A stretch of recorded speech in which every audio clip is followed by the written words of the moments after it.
வணக்கம் வாசகர்களே! என் கற்பனைகளின் எதிரொலியை உங்கள் காதுகளில் சேர்க்கும் ஆண்டாள் வெங்கட்ராகவன் ஒலிப்புத்தக தளத்திற்கு உங்களை அன்புடன் வரவேற்பது உங்கள் ஆண்டாள்.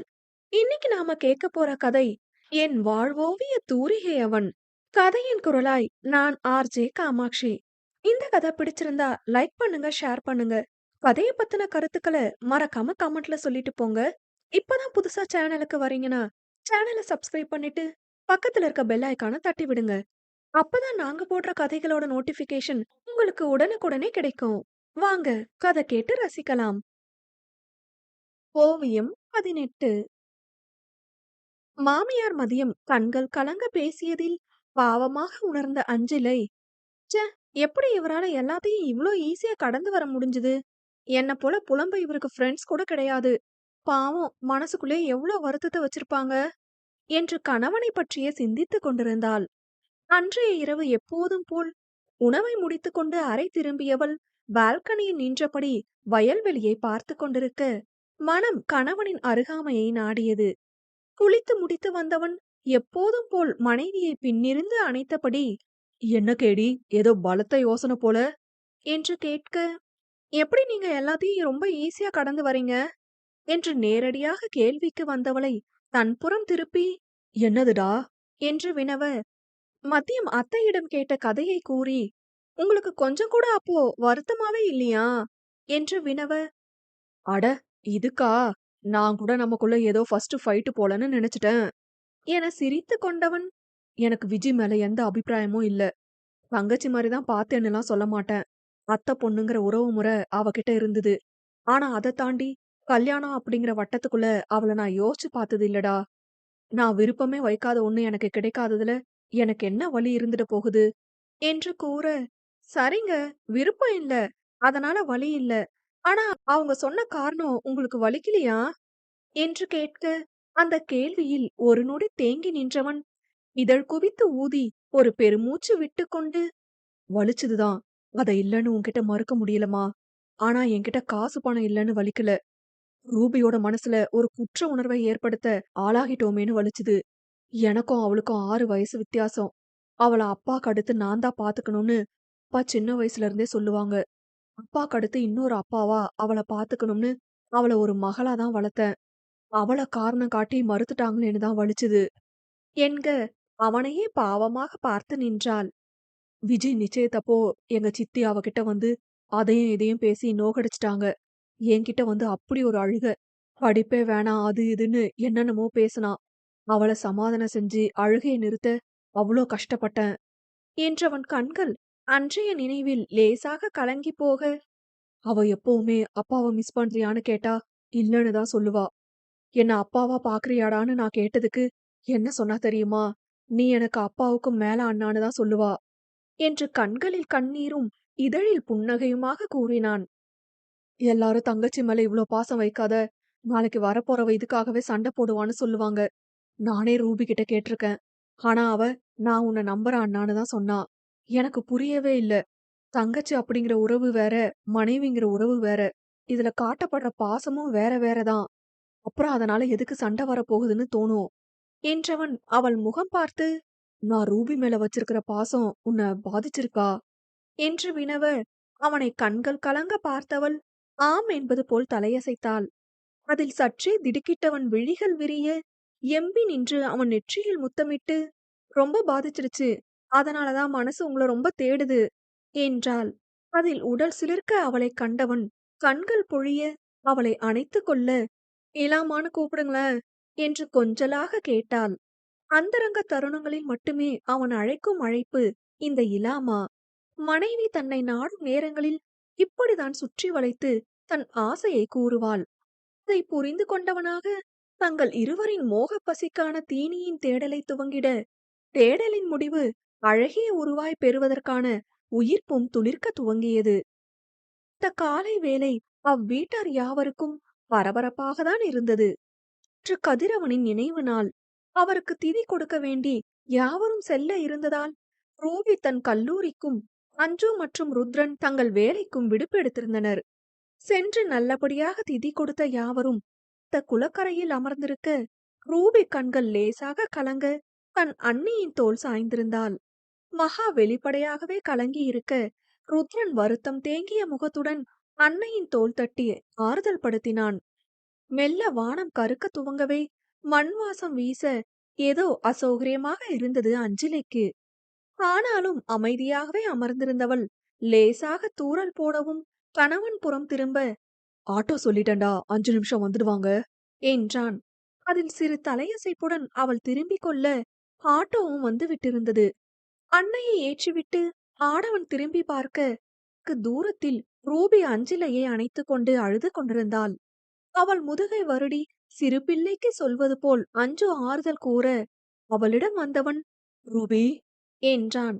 அண்ணனை நிமிர்ந்து பார்த்தவள் அண்ணியிடமிருந்து அண்ணனிடம் அடைக்கலம் புக, அப்பாவை மிஸ் பண்றியா என கேட்க, ஆமாந்தான், ஆனா அவ்ளோ இல்ல என்பது போல் தலையாட்டி, அதான் நீ இருக்கியா அண்ணா என்க ஆடவன் கண்களும் வழமை போல கலங்கி போனது. தங்கை தலையை வருடி கொடுத்தவன், வாடா போகலாம் என்று அவளை தோள் வளைவில் நிறுத்திக் கொண்டு மற்றொரு கையை பின்னே நீட்டி மனைவி கரம் பற்றினான். அதில் சன்னமாக புன்னகைத்தவள் அவனுடன் நடக்க ஆட்டோவில் ஏறிய சில நிமிடங்களில் வீட்டை அடைந்தனர். வீட்டை அடைந்ததும் யாவரும் சென்று குளித்து வர அஞ்சலி மதிய உணவை சமைக்க சென்றாள். ஏதோ அசௌகரியமாகவே உணர்ந்தவள் கடினப்பட்டு உணவை சமைத்து முடித்தாள். அத்தையை கொஞ்சி கெஞ்சி உண்ண வைத்தவளுக்கு ரூபியை சமாளிக்க கணவன் இருந்ததால் அதில் சிரமம் இல்லை. அப்படியே அன்றைய நாள் கழிய இரவு உணவை செய்து முடித்தவள் குமட்டலாக உணர்ந்ததால் உணவை தவிர்த்துவிட்டு வந்து விட்டாள். பால்கனியில் நின்றிருந்தவளை பின்னிருந்து அணைத்தவன், ஏன் சாப்பிடல என்று சற்று கடினமாக வினவ, இல்ல வேணாம், ஒரு மாதிரி உமட்டலா வருது என்றாள். ஏண்டா என்றவன் குரலில் தற்போது அக்கறை விரவி வழிய, அங்க குளத்துக்கிட்ட உட்கார்ந்திருந்தோம்ல, அப்போ இருந்தே ஒரு மாதிரிதான் இருக்கு என்றாள். என்றதோடு அவன் அமைதியாகிவிட, சோகமா இருக்கீங்களா என்று வினவ சன்னமான புன்னகையுடன், இல்ல, வருத்தமா இருக்கு. அப்பா இவ்ளோ சீக்கிரம் எங்களை விட்டுட்டு போயிருக்க வேணாம்னு வருத்தம் என்று ருத்ரன் கூற, உம் என்று அமைதியாவது அவள் முறையானது. சில நிமிடம் மௌனம் நிலவவே, ரூபி உங்களுக்கு இன்னும் குழந்தைதான் இல்ல என்று அவள் வினவ இதழ் விரிய, எப்பவுமே என்றான். அப்பாக்களுக்கு அவங்க பொண்ணு எப்பவுமே குழந்தைதான் என்று கூறியவளின் உடல் புல்லரிக்க, அதான் நீ இருக்கியே என்று ரூபி கூறியதை அசை போட்டான்.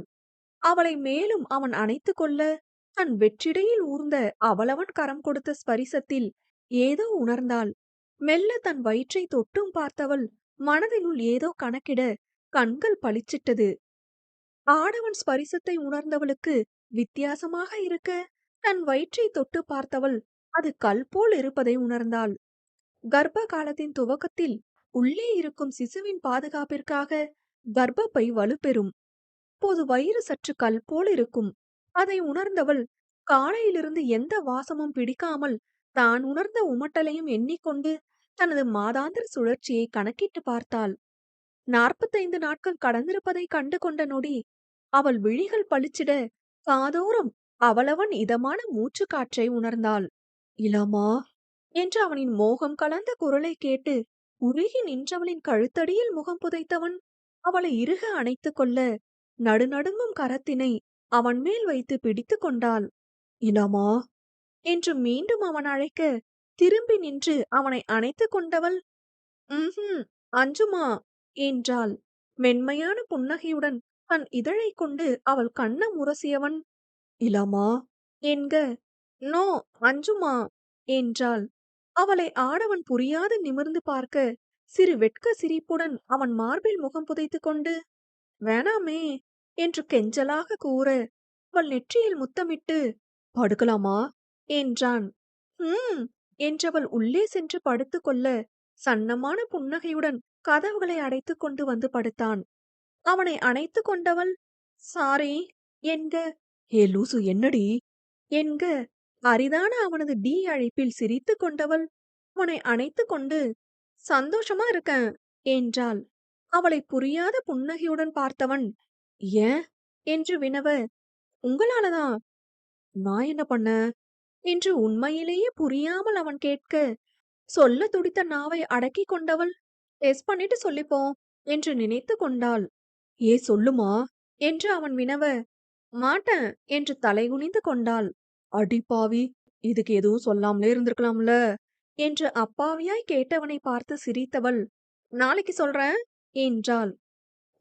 சரி தூங்கு என்றவனும் சில நிமிடங்களில் தூங்கிட, தூங்கும் கணவனை ரசனையாக பார்த்தவள், சூப்பர் குட் நியூஸ் இருக்கு.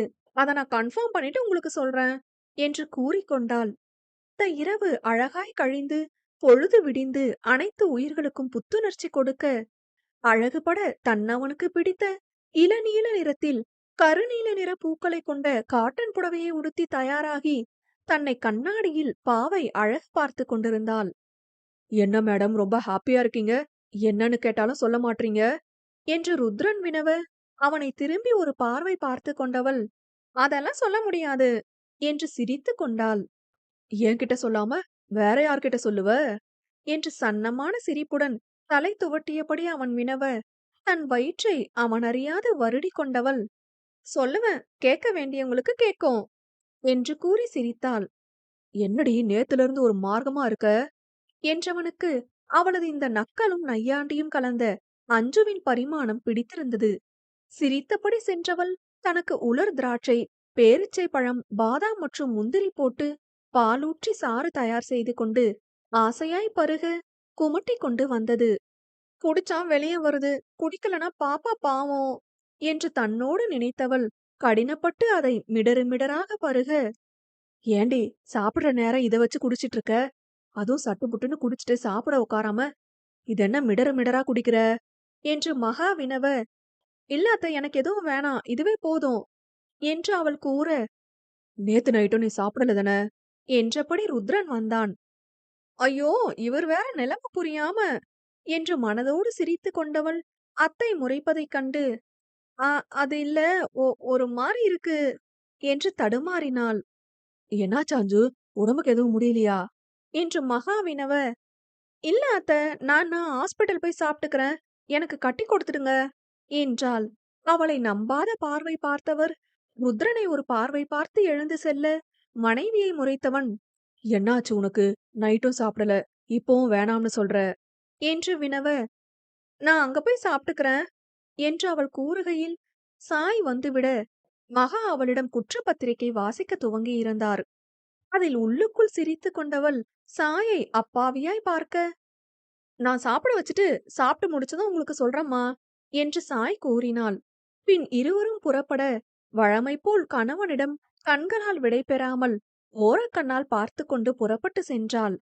இவ மொழியும் சரியில்லை, செயலும் சரியில்லை, என்னாச்சு, ஆனா ஏதோ சந்தோஷமான விஷயம்தான் என்று எண்ணியவனுக்கு, சந்தோஷமான விஷயம்னா என்று தோன்ற, ஒருவேளை இருக்குமோ என்று கண்கள் பளிச்சிட வாசலுக்கு சென்றான். அவள் தெருவை கடந்து விட்டதைக் கண்டு சிரித்துக்கொண்டே உள்ளே வர, என்னடா உனக்கு அவளுக்கும் சண்டையா என்று மகா பதட்டமாக வினவினார்.